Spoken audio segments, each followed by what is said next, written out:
रुख करेंगे जो कि हरियाणा से आ रही है, जहां पर गांधी नेहरू खानदान की संपत्ति की जांच की जाएगी। दरअसल हरियाणा के मुख्य सचिव ने इस बारे में आदेश जारी किए हैं।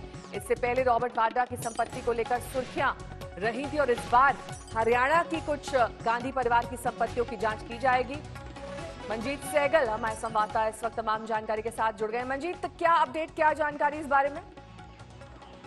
लेकिन ये ऐसे आरोप है कि साल 2004 से 2010 के बीच में जब हरियाणा में भूपेंद्र सिंह हुड्डा कांग्रेस सरकार थी, उस दौरान कांग्रेस के कई ट्रस्ट और कांग्रेस के कुछ नेताओं के लिए कई एसेट्स जुटाए गए। उनमें से एक एसेट जो है वो एजेएल न्यूज़पेपर का भी है। उसके अलग से जांच पहले से ही चल रही है। लेकिन अब ये जो जांच के आदेश हरियाणा के मुख्य सचिव केशनी आनंद अरोड़ा ने दिए हैं, ये केंद्र सरकार के उस पत्र से संबंधित है जिसमें कहा गया था कि जो राजीव गांधी ट्रस्ट और दूसरे कांग्रेस से संबंधित जितने भी ट्रस्ट है उनसे संबंधित जितनी भी एसेट्स है उसकी जानकारी जुटाई जाए। तो इसी के सिलसिले में केशनी आनंद अरोड़ा ने हरियाणा के शहरी निकाय विभाग को एक पत्र लिखकर कहा है कि जितने भी एसेट्स हरियाणा में कहीं भी जितने भी है उनकी सूची बनाई जाए और सरकार को तुरंत सूचित किया जाए। तो फिलहाल इस पर जांच चल रही है और सूत्र हमें बताते हैं कि गुरुग्राम में एक बड़ा प्लॉट राजीव गांधी ट्रस्ट के नाम है जिसकी अभी जांच होनी बाकी है। तो बहुत शुक्रिया इस तमाम जानकारी के लिए आपका। मंजीत सहगल हमारे संवाददाता जानकारी दे रहे थे। अलग अलग प्रॉपर्टीज की डिटेल्स मांगी गई हैं और आगे जाके इसकी जांच की जाएगी।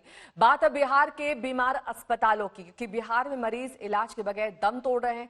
अस्पतालों की बदहाली की लगातार तस्वीरें हम आपको दिखाते रहे। अब आपको 3 तस्वीरें दिखा देते हैं। पहली तस्वीर केंद्रीय स्वास्थ्य राज्य मंत्री अश्विनी चौबे के संसदीय क्षेत्र बक्सर के सदर अस्पताल की है, जहां एक दंपत्ति अपने नवजात के इलाज के लिए भटक रहा था।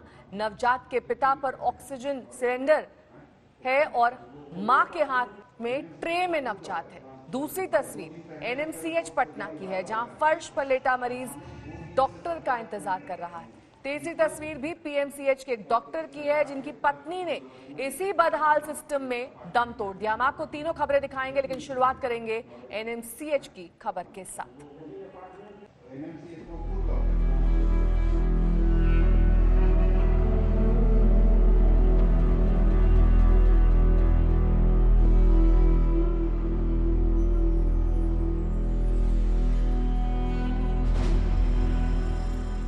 ऑक्सीजन सिलेंडर के पास फर्श पर पड़ा यह शख्स जिंदगी की जंग जीतना चाहता है।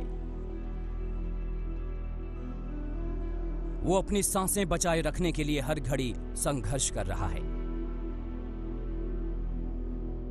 लेकिन पटना के इस सबसे बड़े कोविड अस्पताल एनएमसीएच में कोई इनकी सुध लेने वाला नहीं है। कई नर्सें और कई डॉक्टर यहां से गुजर गए। पता नहीं उन्हें ये लाचार बीमार दिखा भी कि नहीं। दिखा तो जरूर होगा, लेकिन शायद किसी कर्मचारी और डॉक्टर ने देखने की जहमत नहीं उठाई। सोचिए, जब कोई देखेगा नहीं तो जिंदगी की डोर कितनी देर चलेगी।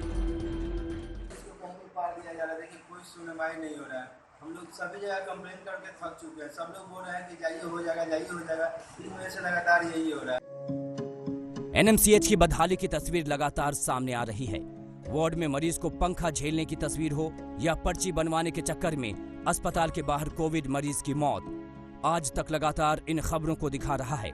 इसी के बाद 23 जुलाई को बिहार के स्वास्थ्य मंत्री मंगल पांडे ने एनएमसीएच अस्पताल का दौरा किया था और सब कुछ ठीक रहने का दावा किया था। अभी भी मैं कुछ लोगों से मिला जो 3 दिन से भटक रहे हैं, उनको कहीं अस्पताल में एडमिशन नहीं मिल पा रहा है। ऐसे लोगों के लिए क्या कहेंगे? कोई शिकायत नहीं है और आप तक पहुंच नहीं रही है सर। हम लोग कोशिश तो कर रहे हैं पहुंचाने की। नहीं, मैं इसीलिए आया हूं और सबसे बात किया हूं और सभी लोगों को, जो लोग मरीज हैं जी, उनको समुचित इलाज, उपचार और व्यवस्था यहां दी जा रही है। कुछ दिन पहले एनएमसीएच के इंचार्ज भी बदले गए, लेकिन जो बदलना था वो अब भी जस का तस है और वो है यहाँ की बदहाल दम तोड़ती व्यवस्था। अगर यकीन नहीं आता तो एनएमसीएच की एक और तस्वीर देखिए। ये शख्स यहाँ कई दिन पहले भर्ती हुआ, बेड पर काफी देर तड़पता रहा, कोई देखने नहीं आया, बेड से नीचे गिरा और हरकत बंद हो गई। ये डेड बॉडी पड़े हुए हैं जो कि यहाँ से हटाया नहीं जा रहा है और पिछले 3 दिन से ये कपड़ा पड़ा हुआ है डेड बॉडी का, बोलने के बाद भी नहीं हटाया जा रहा है। अब बिहार के अस्पतालों की बदहाली की एक और कहानी। के गार्ड से लेकर मतलब हर आदमी को हम हाथ जोड़ते हैं, आपको भी हम हाथ जोड़ते हैं। मतलब इतनी खराब स्थिति नहीं होनी चाहिए। आपको नहीं लगता समय पर अगर उनका इलाज होता? समय पे इलाज रहता है तो सर कुछ नहीं होता उनको, समय पे इलाज होता है तो कुछ नहीं होता। रोते हुए अपना दर्द बता रहे ये पीएमसीएच में खुद एक डॉक्टर हैं, लेकिन अस्पतालों की बदहाली और मनमानी ने इन्हें न भरने वाला जख्म दिया है। इमरजेंसी में जो ट्रीटमेंट मिलना चाहिए वो रिवाइव को नहीं मिला, तो जिसके कारण काफ़ी दिक्कत हुआ, काफ़ी समय वो लोग बर्बाद कर दिए। पीएमसीएच के डॉक्टर रंजीत सिन्हा अपनी पत्नी के इलाज के लिए अस्पताल के चक्कर काटते रह गए और पत्नी की मौत हो गई। पत्नी शुगर और बीपी की मरीज थी। उन्हें कुर्जी अस्पताल में भर्ती कराने के बाद बेहतर इलाज के लिए दूसरे हॉस्पिटल ले जाने के लिए डॉक्टरों ने रेफर किया था। परेशान डॉक्टर पत्नी को बेली रोड स्थित एक बड़े हॉस्पिटल और फिर आईजीआईसी गए, लेकिन यहाँ भर्ती नहीं मिली तो एम्स पहुंचे। वहाँ भी कीमती वक्त यूं ही निकल गया और पत्नी की अस्पताल के गेट पर ही मौत हो गई। अब डॉक्टर रंजीत ने आईएमए को पत्र लिखकर प्राइवेट अस्पताल पर उचित कार्रवाई की मांग की है। निजी अस्पताल का जो प्रबंधन है, जो वहाँ के लोग हैं, वो तो जिम्मेवार है, क्योंकि सरकारी में तो हम गए भी नहीं, मेरे पास उतना समय भी नहीं था। हम तो यही रूबन हॉस्पिटल और पारस हॉस्पिटल में ही गए थे, तो ये दो जगह का तो यही हाल है। तीसरी जगह हम गए तो आप खुद एक डॉक्टर हैं? जी, हम एक अपने डॉक्टर हैं, पीएमसीएच में यहाँ पे मेडिकल ऑफिसर है। कहीं भर्ती के लिए मारामारी, कहीं जांच रिपोर्ट के लिए दर दर की ठोकर। बिहार के हेल्थ सिस्टम को क्या हो गया है? राजेश कुमार झा के साथ सुजीत झा, पटना आज तक। बात अब बक्सर के सदर अस्पताल की करेंगे। बक्सर केंद्रीय स्वास्थ्य राज्य मंत्री अश्विनी चौबे का संसदीय क्षेत्र है और यहां के सदर अस्पताल में इलाज के बिना एक नवजात बच्चे की मौत हो गई। देखिए रिपोर्ट।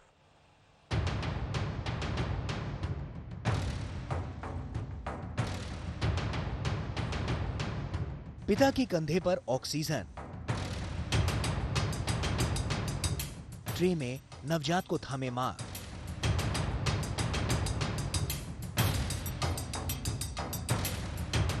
ये सुशासन वाले बिहार की तस्वीर है। बिहार की राजधानी पटना से महज 135 किलोमीटर दूर ये बिहार के बक्सर का सदर अस्पताल है। बक्सर कोई मामूली इलाका नहीं, ये केंद्रीय स्वास्थ्य राज्य मंत्री अश्विनी कुमार चौबे का संसदीय क्षेत्र है। जी हाँ, स्वास्थ्य राज्य मंत्री, जिन पर देश की सेहत का बड़ा जिम्मा है। लेकिन उन्हीं के संसदीय क्षेत्र बक्सर के सदर अस्पताल की ये तस्वीर बताती है कि केंद्रीय स्वास्थ्य राज्य मंत्री के इलाके के अस्पताल की सेहत खुद खराब है। अब इस तस्वीर की पूरी कहानी सुनिए, सुनकर आपका मन खिन्न हो जाएगा। ये बक्सर के राजपुर के सखुआना गांव के सुमन कुमार हैं, साथ में उनकी पत्नी। इलाके के एक निजी अस्पताल में सुमन की पत्नी ने एक बच्चे को जन्म दिया था, लेकिन नवजात को सांस में तकलीफ थी, लिहाजा शिशु की जान बचाने के लिए दंपति ने 18 किलोमीटर दूर सदर अस्पताल का रुख किया। आरोप है कि सदर अस्पताल में कागजी खाना पूर्ति में ही इतना कीमती वक्त जाया हो गया कि पर्ची बनने के बाद पता चला कि नर्स की शिफ्ट खत्म हो गई और दूसरी नर्स जब तक चार्ज संभालती और डॉक्टर को बुलाती, तब तक नवजात की सांसें उखड़ चुकी थीं। ये उसी वक्त की तस्वीर है जब ये दंपति नवजात को लेकर बक्सर के सदर अस्पताल में कागज बनवाने के लिए इधर से उधर भटक रहे थे। उस वक्त अस्पताल में मौजूद एक शख्स ने ये तस्वीर खींची थी। तस्वीरें वायरल हुई तो जिलाधिकारी ने मामले की जांच के आदेश दे दिए। सिविल सर्जन और डीडीसी साहब को हम लोगों ने निर्देश किया है कि विस्तृत जांच करके दोषी कौन है उसके बारे में बताएं, हम लोग उस पर एक्शन लेंगे। 21वीं सदी के भारत में ऐसी तस्वीरों को देखकर डर भी लगता है और शर्म भी आती है। बिहार में ये कैसा सुशासन का मॉडल है? पुष्पेंद्र पांडे, बक्सर, आज तक। खबरें अब बाढ़ से जुड़ी हुई। बिहार पर बाढ़ कोप बनकर टूटी है। गोपालगंज, मोतिहारी, समस्तीपुर, मुजफ्फरपुर के सैकड़ों गांव इस वक्त जलमग्न हैं। लोग जान बचाने के लिए घर का सामान और मवेशी छोड़ नेशनल हाईवे और दूसरी ऊंचाई वाले स्थानों पर शरण ले रहे हैं।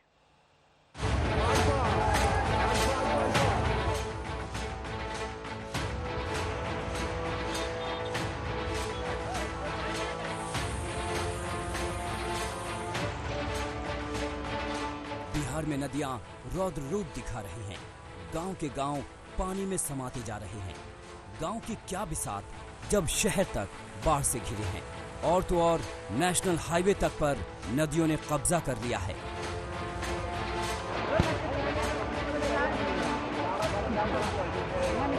मोतिहारी में गंडक नदी सड़क के ऊपर से बह रही है। खतरे का अंदाजा इन तस्वीरों से लगा सकते हैं, जब प्याज के बोरों से भरी एक पिकअप वैन देखते ही देखते बाढ़ के पानी में समा गई।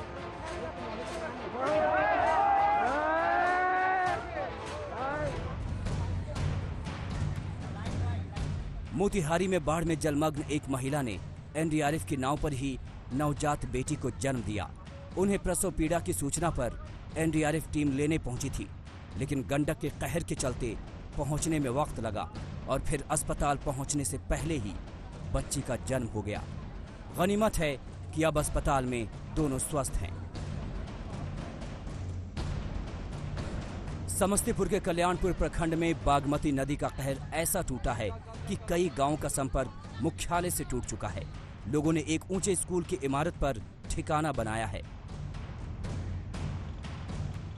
लेकिन स्कूल के आसपास भी बाढ़ का पानी भर गया है, जिससे वहां ठहरे लोगों को खतरा पैदा हो गया है।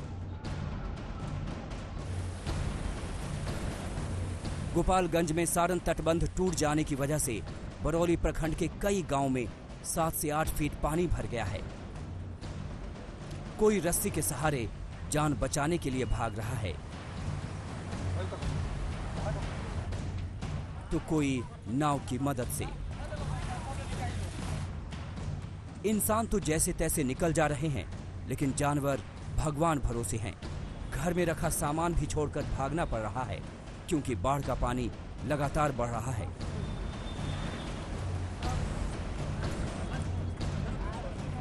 यहां एनडीआरएफ की टीम नहीं पहुंची। ऐसे में आज तक की टीम ने बाढ़ में फंसी बुजुर्ग महिला को बचाया।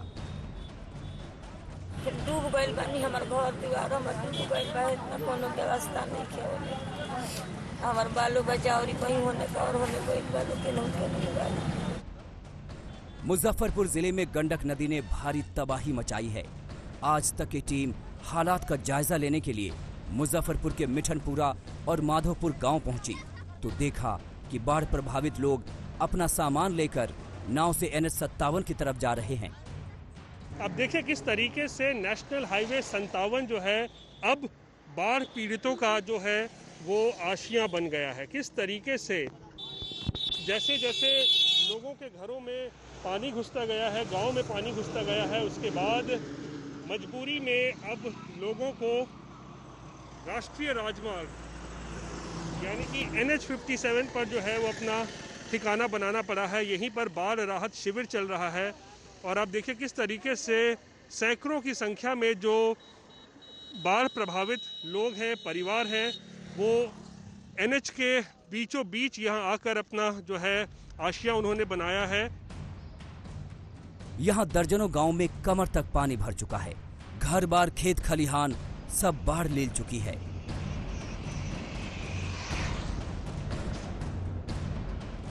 बिहार के 12 जिले बाढ़ से प्रभावित हैं और करीब 10 लाख की आबादी मुसीबत में फंसी है। बिहार के सामने चुनौती बड़ी है, लिहाजा जरूरत है कि सरकार तेजी से राहत कार्य चलाए ताकि तबाही से नुकसान कम से कम हो। समस्तीपुर से जहांगीर आलम, मोतिहारी से सचिन पांडे, गोपालगंज से सुनील तिवारी और दरभंगा से प्रहलाद कुमार के साथ रोहित सिंह, मुजफ्फरपुर आज तक। बिहार के कई जिलों में भीषण बाढ़ का कहर जारी है। मुजफ्फरपुर में एक युवक बाढ़ की तेज धार में बाइक के साथ बह गया। मौके पर मौजूद ग्रामीणों ने कड़ी मशक्कत के बाद युवक को बाहर निकाला। बाइक वाला शख्स मछुआरा है और गांव सड़क पर ये चल रहा था। हादसे में मौत के बाद परिवार को सरकारी सहायता दिलवाने गया था और इस बीच कांटा मल्हाई के पास टूटी सड़क पर पानी की तेज धार में बह गया।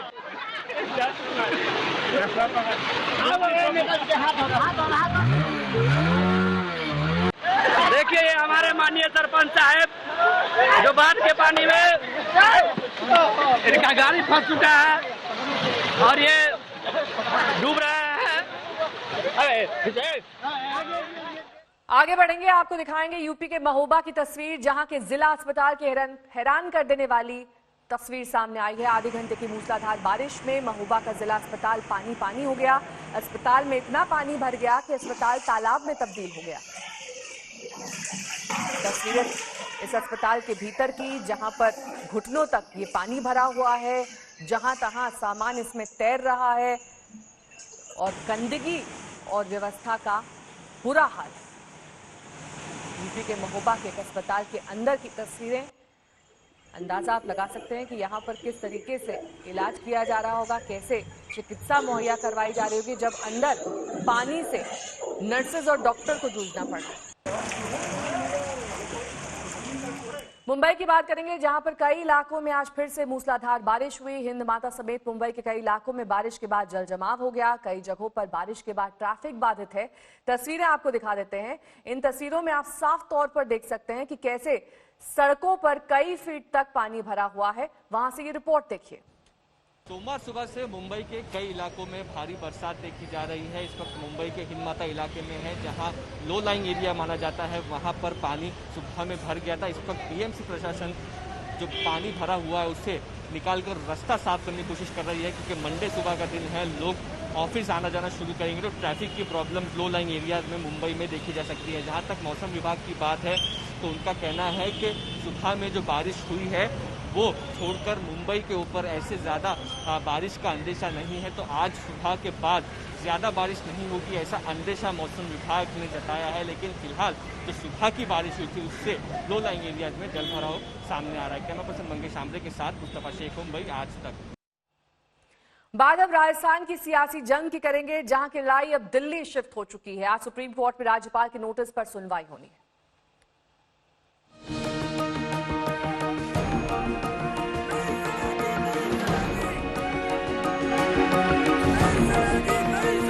राजस्थान की लड़ाई को अब कांग्रेस ने राष्ट्रीय मुद्दा बना दिया है। आज पूरे देश में कांग्रेस राजभवन का घेराव करने जा रही है। राजस्थान की सियासत को लेकर अब कांग्रेस के निशाने पर केंद्र सरकार है। पूरे देश के कांग्रेस के कार्यकर्ता हर राज्य के अंदर राज्यपाल भवन पे प्रदर्शन करके केंद्र सरकार से कहेंगे कि यहाँ पर कि राजभवन यहाँ पर फटाफट विधानसभा का सत्र बुलाए। प्रियंका गांधी ने भी राजस्थान की सियासत को लेकर केंद्र सरकार पर हमला किया। संकट के समय नेतृत्व की पहचान होती है।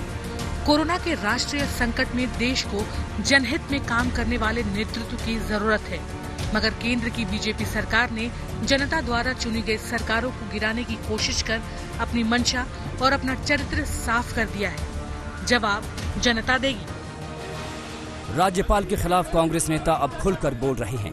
अशोक गहलोत के मंत्री ने राज्यपाल को बीजेपी का कार्यकर्ता कह दिया, जिससे बीजेपी भड़क गई। हम तो सब कानून के अनुसार मान रहे हैं, लेकिन आप भी तो मानिए, बीजेपी के गवर्नर बीजेपी के नहीं है। बीजेपी के कार्यकर्ता बनकर गवर्नर साहब नहीं सोच सकते। गृह मंत्री और मुख्यमंत्री राजभवन को घेरने की और सुरक्षा की जिम्मेवारी से बचने का बयान देता है, दुर्भाग्यपूर्ण है। मुझे लगता है कि अब कांग्रेस का नकाब सही तरीके से उतर गया है। राज्यपाल भी कांग्रेस के हमले को लेकर एक्शन की तैयारी में है। कल कलराज मिश्रा ने आला अधिकारियों के साथ मामले को लेकर चर्चा की। वहीं सीएम अशोक गहलोत अभी भी विधानसभा सत्र बुलाने पर अड़े हुए हैं। गहलोत कैबिनेट ने 31 जुलाई को विधानसभा सत्र बुलाने का प्रस्ताव राज्यपाल को भेजा है। सूत्र के माने तो इसमें कोरोना पर चर्चा की बात कही गई है। राज्य में 6 बिलों को विधानसभा में पेश करने का हवाला भी दिया गया है। वहीं प्रस्ताव में कहीं भी बहुमत साबित करने का जिक्र नहीं किया गया है। दिल्ली से आनंद पटेल के साथ जयपुर से शरद कुमार और देव अंकुर आज तक। जयपुर से हमारे संवाददाता शरद कुमार इस वक्त तमाम जानकारी के साथ हमारे साथ जुड़ गए हैं। शरद, क्या आज ये स्थिति स्पष्ट हो जाएगी कि विधानसभा का सत्र बुलाया जाएगा या फिर नहीं? नेहा, इस लड़ाई में कुछ भी स्पष्ट नहीं है। दोनों तरफ से टाइम बाय आउट किया जा रहा है अपनी रणनीति बनाने के लिए। राजस्थान हाई कोर्ट में अब थोड़ी देर बाद बहुजन समाज पार्टी के जो 6 विधायक हैं जिनका विलय हुआ है कांग्रेस में, उसको लेकर याचिका दायर की जाएगी और बीजेपी की पहले से जो याचिका पड़ी हुई है उस पर सुनवाई शुरू होगी।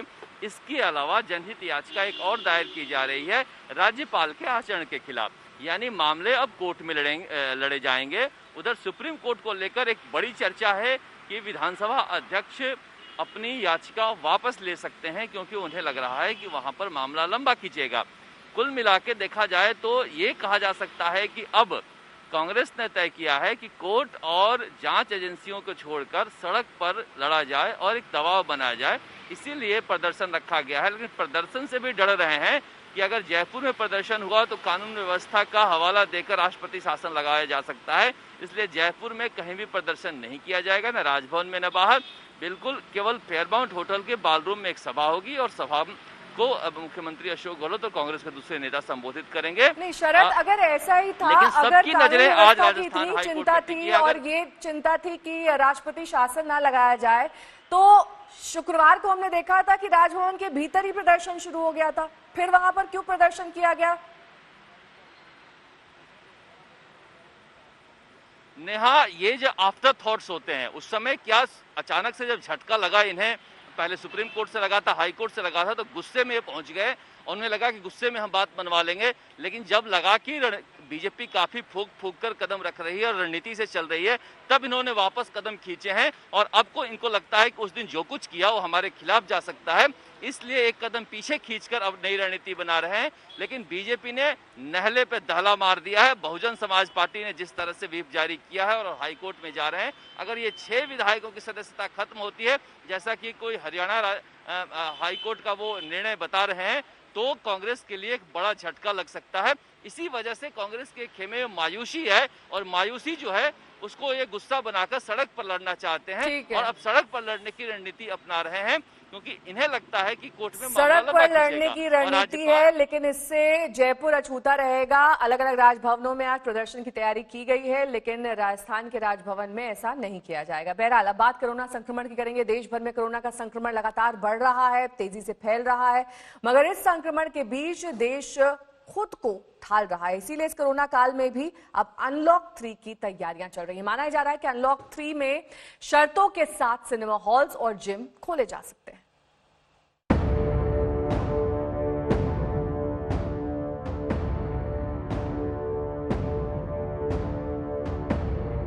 कोरोना ने देश में मचा दी है दहशत। कोरोना का खौफ पसरता जा रहा है। अब तो रोज 48,000 से ज्यादा केस सामने आने लगे हैं। जैसे जैसे दिन बीत रहे हैं, वैसे वैसे कोरोना से हालात बिगड़ते चले जा रहे हैं। देश के 5 राज्यों में कोरोना की मार सबसे ज्यादा है।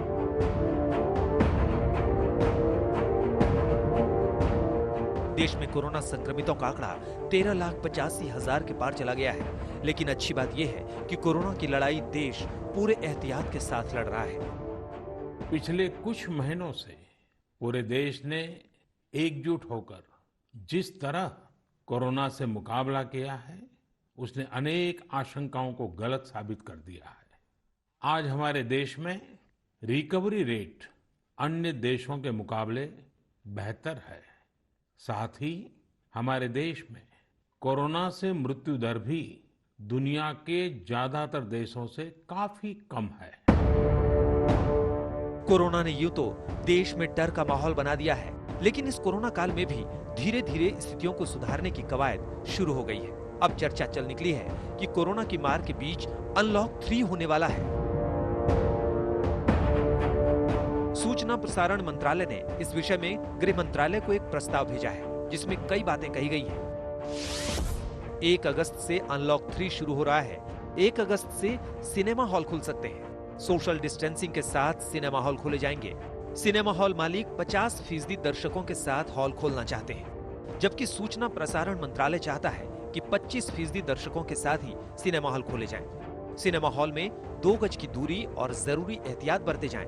अनलॉक 3 में जिम भी खोले जा सकते हैं। जिम मालिक बहुत दिन से जिम खोलने के लिए प्रदर्शन कर रहे हैं। सूत्रों की माने तो अभी स्कूल और मेट्रो को खोलने पर विचार नहीं किया गया है। वहीं राज्यों के लिए भी अनलॉक 3 में कुछ और ढील दी जा सकती है।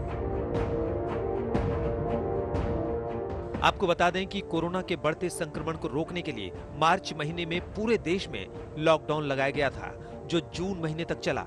30 जून को अनलॉक 3 के तहत कोरोना संक्रमण के कारण लगाए गए लॉकडाउन में ढील दी गई थी, जिसमें आर्थिक प्रतिबंधों को खोला गया। उसके बाद 1 जुलाई से अनलॉक 2 शुरू हुआ, जो 31 जुलाई को खत्म होने जा रहा है। अब अनलॉक 3 में उम्मीद की जा रही है कि राहत की एक तीसरी किश्त मिलेगी। लेकिन इस राहत की किस्त में इस बात का जरूर ख्याल रखें कि कोरोना अभी खत्म नहीं हुआ है, इसलिए 2 गज की दूरी और जरूरी नियमों का पालन करते रहें। आज तक ब्यूरो। सोनू सूद इन दिनों सुर्खियों में है क्योंकि सुपर हीरो बनकर वो सामने आए हैं। सोशल मीडिया में वायरल वीडियो ने सोनू सूद को ऐसा भावुक किया कि उन्होंने गरीब किसान के परिवार को ट्रैक्टर पहुंचा दिया।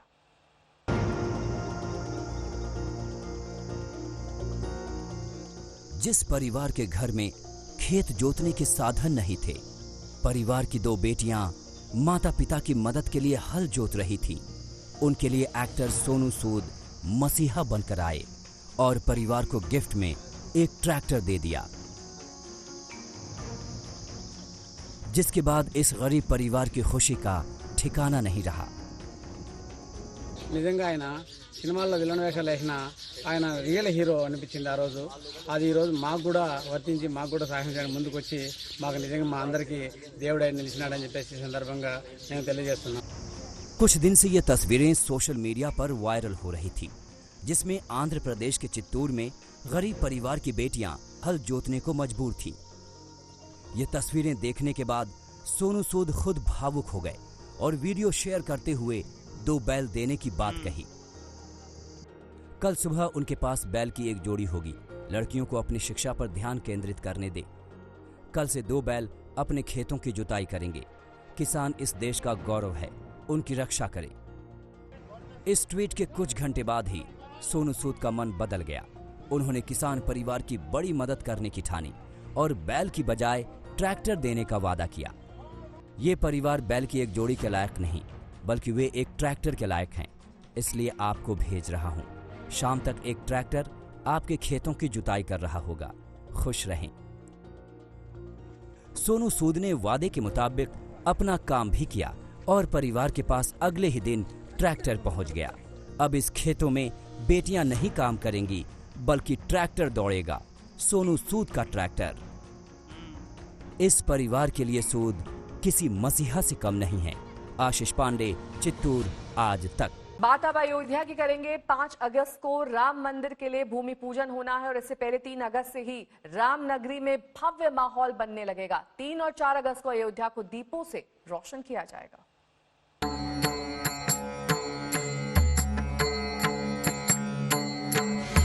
दिवाली तो अभी दूर है, लेकिन महज हफ्ते भर बाद अयोध्या एक और दिवाली के लिए तैयार है। घर घर दीपों से रोशन होंगे।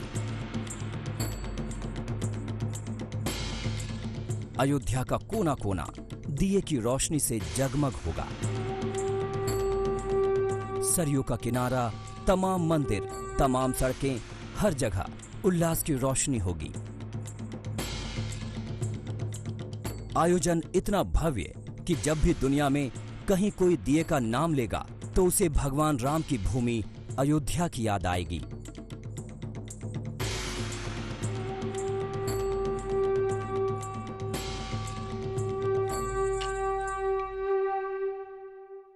उन्होंने स्वच्छता को निर्देश दिए। उन्होंने कहा कि जो है अयोध्या में सारी तैयारियां हों और दीपक जलाए जाएं और कभी भी विश्व में कभी दीपक का नाम आए तो अयोध्या का सारे ध्यान आए। अयोध्या में दीपावली शुरू हुई भगवान राम के वापस लौटने पे ही, तो अब जब भी कहीं दुनिया में दीपक जले तो सबके दिमाग में ये मानस में रहे कि अयोध्या सामने आए।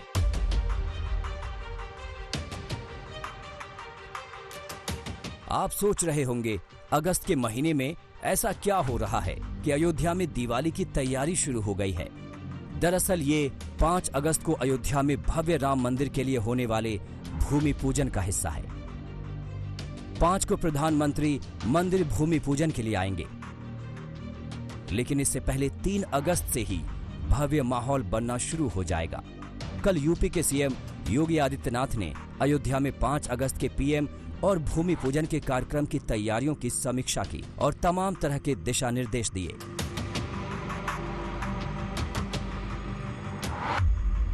कि हमारा प्रयास होना चाहिए कि 3 दिन से यानी 3 रक्षाबंधन से हमारा प्रयास होना चाहिए कि लगातार 3 दिनों तक हर मंदिर में अखंड रामायण का पाठ हम लोगों के स्तर पर हर मंदिर में बस दिखाई। ये आयोजन सिर्फ भारत में ही नहीं होगा, बल्कि दुनिया भर में 5 अगस्त के लिए वीएचपी ने मेगा प्लान तैयार किया है। इसके लिए देश और दुनिया भर के राम भक्तों से वीएचपी के महासचिव मिलिंद पांडे ने अपील जारी की है।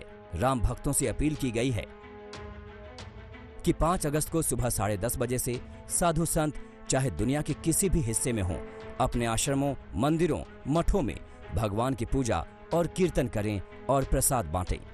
दुनिया भर में फैले तमाम श्रद्धालुओं से भी ऐसा ही करने की अपील की गई है। लोगों से अपील की गई है कि इस मौके पर अपने घर, मोहल्ले, बाजार, आश्रमों और धार्मिक स्थलों को सजाएं, प्रसाद बांटें और शाम को दिया जलाएं। राम भक्तों से अपने इलाकों में भव्य राम मंदिर के लिए दान करने का संकल्प लेने को भी कहा गया है। अयोध्या में होने वाले राम मंदिर भूमि पूजन को पूरे देश में बड़ी स्क्रीन पर लाइव दिखाया जाएगा। लोगों से वीएचपी ने अपील की है कि कोरोना के खतरे को देखते हुए अयोध्या आने की जगह अपने घरों में ही इस आयोजन को धूमधाम से मनाएं।